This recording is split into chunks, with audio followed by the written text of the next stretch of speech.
kain pasal yang eksklusif, yang comel lagi. Percuma? Percuma. Ya. Boleh.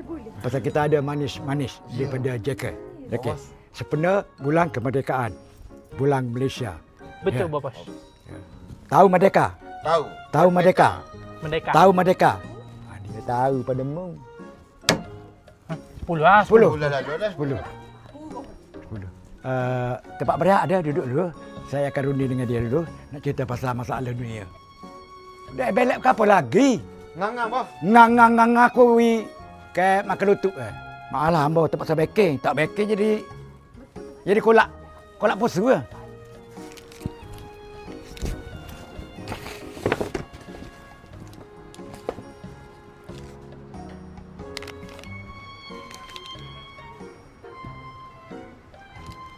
Nak tekan mana ni? Dia banyak sangat ni, 30 wik ni. Free ke? Peribu. Mapulah saya dekat. Mana tekan? Ada. Tak ke, tak pandai teke. Coba panggil budak 2 ekor je. Ni!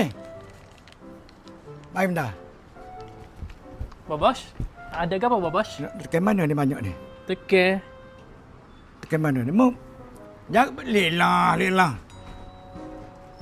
Bos. Nak tekan mana ni? Tak tahu ya hukum. Step pertama. Ni ada dah. Ada pandai, Babas. Dia ambil barang free. Ambil bayar free. Barang percuma ni. Dia ambil barang Ada. Free. Ada. Kita ambil bayar free. Gigi. Kita? Mungkin ambil barang lah. Okey. Puas hati. Hati. Comel. Murah, puas hati.